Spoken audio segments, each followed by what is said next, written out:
आमच्याकडे लाखो खेळणे असल्या तरी पण आम्हाला ह्या 2 डब्यासोबतच खेळायचं असतं आणि त्याला एवढे आवडतात ना ह्या 2 डब्या. याच्यामध्ये काय आहे काय माहीत. इतर वेळी तो खेळताना कधी शांत बसत नाही एका जागेवरती, इकडं जाईन तिकडं जाईन. पण ह्या डब्या खेळताना ना एवढा शांत आणि एवढा निवांत खेळत बसतो ना. आता ह्या डब्यामध्ये काय आहे त्याचं त्यालाच माहिती आणि त्याला एवढे आवडतात हे छोट्या छोट्याल्या डब्या. त्याला हातात घ्यायला पण इझी जातात, त्याच्यासाठी त्याला ह्या डब्या खूप आवडतात. हेच डब्या खेळून झाला आणि इकडं दीदीसोबत खेळायला लागला. आता दीदी खिडकीतून पलीकडं पाहते म्हणल्यानंतर मग त्याला पण पाहायचंयच.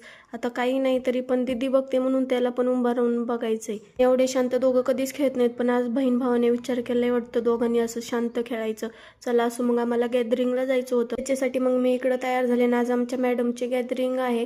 मग तिकडनं गेल्यानंतर आम्हाला तिच्यासाठी गोल्डन कलरच्या बांगड्या पण घ्यायच्या होत्या, तिच्या टीचरनी सांगितल्या होत्या.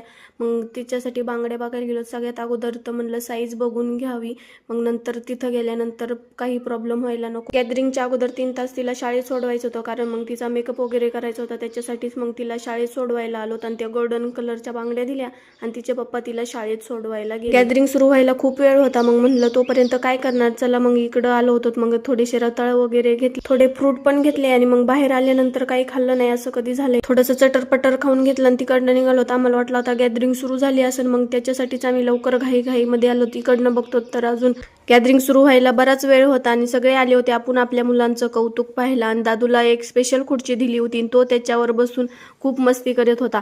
मग आता बराच वेळ टाईम आहे म्हणल्यानंतर मग आम्ही जरा वेळ बसलोत आणि दादूचंही लाइटिंगला बघायचं काम चाललं होतं आणि एवढा बारकाईने बघत होता ना. ती लाइटिंग अशी चमकत होती, गोल गोल फिरत होती, तर त्याला खूप भारी वाटत होतं आणि त्याच्यासाठी हे सगळं नवीनच होतं आणि एवढं छान वाटत होतं. एवढ्या वेळ दीदीच्या डान्सची वाट बघत होता आणि दीदीचा डान्स सुरू व्हायच्या अगोदरच झोपी गेला. तो तर झोपी गेला आणि इकडं गॅदरिंग सुरू झाली.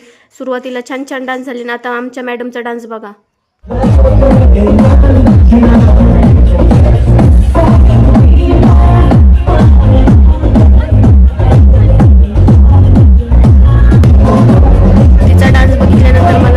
आनंद झाला. आपल्या मुलांनी स्टेजवर 2 शब्द बोलले तरी पण आपल्याला खूप अभिमान वाटतो आणि त्यांचं खरंच खूप कौतुक वाटतं. मग डान्स वगैरे झाल्यानंतर आता लाडूबाईला लगेच पप्पांनी मोबाईल दिला. छान डान्स केले म्हणल्यानंतर मग लगेच लाडाला आली, लाडी गुडी लावून पप्पाकडून मोबाईल घेतला. डान्स वगैरे झाला तोपर्यंत मग दादू पण उठला. आता आम्हाला घरी जायचं होतं. आम्ही जास्त वेळ नाही थांबलोत, कारण आता दादूची चिडचिड व्हायच्या अगोदर म्हणलं चला घरी जाऊया. घरी जायच्या अगोदर मग आम्हाला जेवण पण करायचं होतं, त्याच्यासाठीच मग इकडं हॉटेलवरती आलोत.